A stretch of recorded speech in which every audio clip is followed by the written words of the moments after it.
The international break is here, which is a bit dull.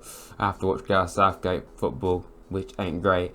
But I need to cheer myself up and I need something to talk about. Let's talk about the transfer window and the madness of it. The categories in question are Marinakis certified. That means you've had just a blind of a window. Unreal stuff. You mean business. That means you mean business, really. It's as simple as that, but it's not quite the top tier. Average. Literally what it says. I don't need to explain that. Freuler inspired. That's I just basically forgot what happened, really. That's pretty much about it. And John Joe Shelby, you had a crap window. If you do enjoy this video, then please hit the like button, subscribe to Rads if you're new, because I'm sure this may attract a few new people, because I'm talking about the greatest league in the world as a whole. So please, if you're new, even if you are a Luton fan with no interest in Nottingham Forest, do us a favour, innit? Taking a look at Arsenal. Don't know why I said it like that, to be honest, but we'll go with it. Declan Rice, Kai Havertz, Julian Timber got injured against the mighty Forest. David Raya, they've signed David Raya to be a bench warmer. What a level you can be at to do that. Got rid of quite a bit of Deadwood, Balogun, Jack has gone as well. Matt Turner, wonder where he went. What a keeper. Nuno Tavares, Trusty, Mary Tierney. They actually got rid of Rob Holding, so that's actually probably Marinakis certified, really. I'm actually going to say Arsenal. I kind of want to put them in the top tier. I think Declan Rice is a great signing, but I just don't know if they've got that edge that Man City have. Have they reached that level? No, they haven't. So I'm going to just say that. Aston Villa next. Diaby is an unreal signing. Torres. I mean, the signs that I didn't even know they signed him. Zaniolo. We were literally linked with him, Forest. We were literally linked with him in January, I believe. Tielemans for free. Longley. Blimey. That's one hell of a window. I do think selling Cameron Archer was a bit of an issue. I don't think they should have done that. He's a great young player. Did really well in his debut. Nakamba.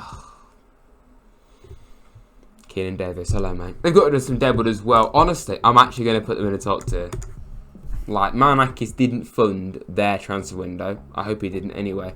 But I just think Villa are they just have one of the best upward trajectories right now. And I really think it's what Forest are trying to aim to do. Try and be a bit like Villa, a bit like Brighton. And yeah, if we get anything like that in the next few years, I'll be rather happy. Burnley. Can I just draw your attention to this? What do you notice there? They've signed 1, 2, 3, 4, 5, 6, 7, 8, 9, 10, 11, 12, 13, 14, 15 players. Why is no one having a go at Burnley? Just saying, why is no one slagging Burnley off for signing 15 players, which is only, I say only, about 8 players off what we did? That's still quite a lot, really, isn't it? But it's a lot of players. They've signed 15 players, and for Burnley level, they've spent 111 million. This is Burnley. Burnley never used to have any money. This is just not right. Sander Berg, great bit of business. Aaron Ramsey, Trafford. Yeah, they've made some good signings. Obafemi, yeah, he's good against Forest, so yeah, we won't talk about that. You know what? Average sounds a bit harsh, but it's not average. I think it is a great window for what they've done and where they've come from. But like, how many of these players are going to be a success? This is the thing with Forest, right? We signed so many players, not all of them are going to work. Burnley, so far this season, are struggling. Is it because they've signed so many players? Maybe. So average sounds a bit harsh, but it could very well end up being in this tier for all we know. Bournemouth, they've had a belting window, a fantastic window. Tyler Adams, he was attracting so many clubs and he's gone there. Alex Scott, excellent signing. Traore, I'll be honest, don't know too much about him, but they're spending 25 million on him. So I'm just going to say he's a good footballer. Justin Cliver, Max Aarons, solid business, really good. Sinistera is a great signing, really good signing. And they've got rid of some players. They've got rid of Jadon Anthony. I genuinely didn't know that. I'm sure he played 30 times last season. Why have they gone? Okay, I'm a bit confused about that. Bournemouth fans, if anyone's watching from Bournemouth, why have you learned out Jadon Anthony? Because I wouldn't have expected that. Overall, though, can't really fault them. They mean business. Bournemouth mean business. Brentford, Nathan Collins, great bit of business. Sade could very well be a good replacement for Ivan Toney. Obviously not the same position, but fair enough. Bought back Neil Maupay. If it's the Everton Neil Maupay, then terrible business. If it's the Brentford one, or Brighton one actually, then fair enough. New goalkeeper in, of course. Got rid of David Raya for a lot of money. He's only actually on loan. Didn't even know that. I think, yeah, probably in the middle. I like Collins, for sure. Good bit of business. A coup, really. Didn't get Brennan Johnson, though, unfortunately for them. I think really what it is with Brentford, it's a case of, I don't really think they needed, like, that many players. So, like, I'm just going to put them in the middle. Average, you know what? I'm going to change this. I'm going to put it average / solid. Let's spell it right. There we go. Brighton. The transfer masters. João Pedro. Unreal signing from Watford. Obviously not entirely proven, but should be a good bit of business. They've signed Ansu Fati. Ansu Fati. This is a man that replaced Lionel Messi as Barca's number 10. Daoud, a very experienced midfielder. Same goes to Milner. They've had a blinder of a window. Again, Brighton. I'm actually going to put them in the top tier. They just know how to sign players. And again, we have to even mention, got 116 million euros for Caicedo, who looks rather average at the moment at Chelsea. Not to say he won't change. McAllister, again, big players leaving. Sanchez, but they've got such good money and they've replaced them so well again.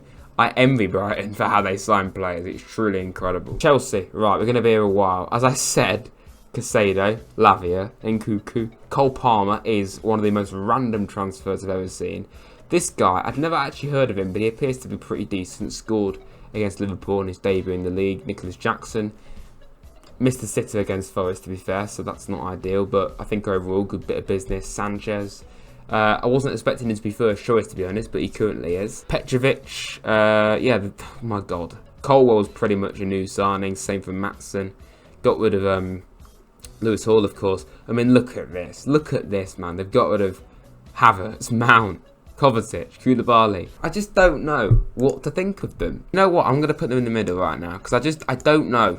I don't know. They don't look any better. I know another big overhaul of players. I just think Chelsea are just such a mess of the field with Todd Bowley. I don't feel he knows what he's doing. Man City, they've signed Garvial. I can't say his name properly. But they've got him from Leipzig just to make an already unbelievable defence even better. Mateus Nunes, great depth. Doku looks an excellent signing. Kovacic looks an excellent signing, to be honest.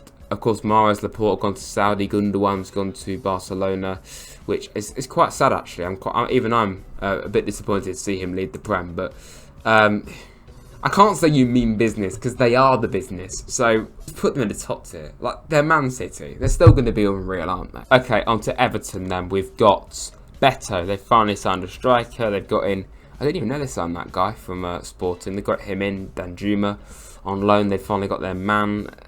Young's a bit average to bring him in at this age. He's 38, for goodness sake. Jack Harrison, solid bit of business. But again, he's just got relegated. They've got 30 million euros for Moise Keane, and he's not played in like 2 seasons for them. That's pretty good.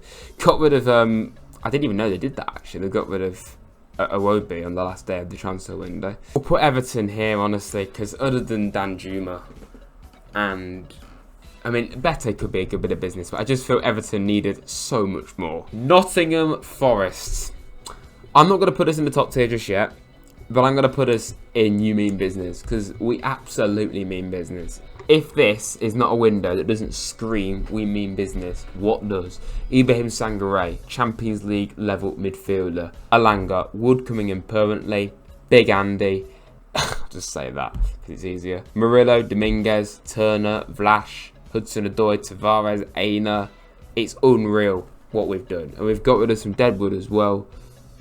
Brennan Johnson, that's a bit depressing, but he's gone there to Spurs to not win anything. Fulham, Iwobi, that's great business. He's upgraded from Everton, really. Bassi wasn't best liked to Ajax from what I could tell, but a solid signing for them. Castagna, great bit of business from Leicester. Obviously was one of the many players that didn't do well at Leicester last year, but could do well there. Obviously they got rid of Mitrovic, which is a big loss for a lot of money. Knockaert has finally left. finally left. Couldn't stand him at Forest. Got rid of a lot of dead wood. It's nothing too spectacular. I'll just put them in the middle. Liverpool, they've basically entirely revamped their midfield. And I mean just revamped their midfield. They needed to revamp their midfield. I wouldn't have got rid of Fabinho, but I'd getting rid of all of these for sure. Like, it just makes sense. So Bosley, McAllister, Gravenberch, Edu, you know, that's incredible, really. Like, could they have done with signing someone else? I do feel another centre-back wouldn't have gone amiss with Virgil van Dijk being in his 30s, and then you only really got Konate as well. But, yeah, I don't really know. I'll just put them in that category because they've had a belting window in the midfield. Luton, they have basically prepared for life in the Championship very, very well. Like, this is an incredible window for a top-end Championship club. Like Giles, excellent player at that level. Chong, Anderson's come from League One. Brown from the Championship. Kamansky from the Championship. It's as good as you could probably expect Luton to do, really. I don't think you'd expect Luton to do what we've done, what Villa have done in the past, Wolves have done in the past, or someone like that have come up and spent big. I don't think you can expect that, or Burnley even. But they've done as best as they can. But is it a window that says, yes, they're going to stay in the Premier League? I just don't think so. I'm just going to say here, to be honest, like, don't take Foiler inspired too seriously. That's basically saying I've forgotten what happened. I haven't forgotten what happened at all. I was very aware of both of these teams' transfer windows, but it's basically, it's not the best. Newcastle, Tonali, outstanding. Barnes, incredible. Livramento for a lot of money as well. Not sure how much he's going to play. Lewis Hall coming in as well on loan, which is a bit of a surprise transfer. Got rid of Sam Maximan Wood, of course. Yeah, got rid of some Deadwood, really. I don't think Newcastle have gone as mad as you'd expect them to. But I think they quite clearly mean business still, so let's just put them in that tier. Crystal Palace, another rather underwhelming window. Mateus Francis, I think that's how you say it. I mean, he's a 19-year-old Brazilian wonder kid, so that's a great signing, really. Attacking midfielder. Dean Henderson signed to not even play, seemingly, so that's annoying from a Forest point of view. Holding, Lerma, they're solid players at this level. You know, they got rid of some players, obviously lost Zaha. Not a bad window, but I just feel Palace could be doing more than that. Like, you know, they're a club that have potential and they're just not fulfilling it. Sheffield United, if it wasn't for a few signings that they've made in recent weeks before the transfer window closed, no doubt it would be in the bottom tier. But Archer, really like that. Hamer, really like that. Sosa, I'm not too aware of him, to be honest, so we'll see what happens. Trusty. Will he be trusty? Oh, that's absolutely terrible humour, David. Luke Thomas, though, wasn't the best at Leicester. Tom Davis is just rather average, really, from my point of view. McAtee is a great young player.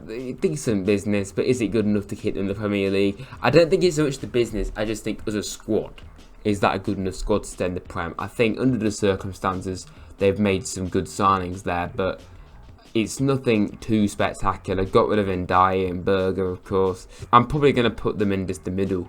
Like, I think they actually really saved themselves. Tottenham, a really, really interesting window. They spent 248 million euros, which is amazing, really. Brennan, of course. Maddison, brilliant signing so far. He appears to be a good signing. There's Wolfsburg centre-back, Van der Ven. Porro coming in permanently, Kulusevski, new goalkeeper. They've made some really interesting signings and spent quite a lot of money, as I've already said. Lost Kane, but I actually feel Spurs, a bit like maybe with us losing Johnson, losing Kane, maybe they could kind of make it work to their advantage and it could be like a new direction for them in ways. So then you've got obviously Winks leaving as well, and Davinson Sanchez finally leaving, Jed finally getting some minutes at Leeds. Fair enough. Fantastic window, really, from Spurs. I'm not going to put them in the top tier, but I think it has potential to be in the top tier. Man United, Højlund, they've spent a lot of money on him. Even if he is good, they've still spent a lot of money on him. He screams average. I just think for a club of Man United's stature, there's only really one player there that I feel should technically be a really good bit of business, and that's Amrabat. I think that could be a really good signing, but Højlund's improving. Mount is, I think he's a bit overrated in my opinion. Onana currently isn't living up to expectations, only he could still do that, so I give him the benefit of the doubt. Good backup goalkeeper, but he is a backup goalkeeper. Evans is average, same goes to Reguilon. For Manchester United level, it's not good enough. West Ham went from potentially having one of the worst windows to one of the best. Kudos. What a signing that is. Alvarez, Ward-Prowse, he's already had a fantastic start. at West Ham. Mavropanos. They've got rid of Declan Rice, of course, big loss, but they've done an incredible job of replacing him. I think it's been a great window for West Ham. They've had a really good window, and I think they could do well in the Europa League again. Now, so far, we've got no one in the bottom tier, but that's where it changes when we get to the final team, and that is Wolves. They've signed Mateus Cunha, however you say his name, for €50 million, and this is what he did last season. 2 goals in 17 games. He has scored this season. He could come good, but Wolves are just crying out for another striker. Like, they have no ability of scoring goals. They really don't. They should have beaten Man United if they had more competent forwards. They had great XG, and I don't know where to use that, but the amount of times they have good XG and they just don't score goals, it's unbelievable. Brought in a new midfielder from Strasbourg, and again, it's just uninspiring, to be honest, is what it is. Like, bringing back Matt Doherty, like, it's just so average. It's average stuff. Losing Neves, losing Nunes, I mean, yeah, they were always going to lose one of them, but losing Collins, losing Cody, losing Jimenez, losing Giles. They've lost a lot of players and some big names as well. They've got to be in Jonjo Shelvey. But that's what I'd go off, grading every Premier League team's transfer window. If you have enjoyed this, please hit the like button, subscribe to Rads if you're new.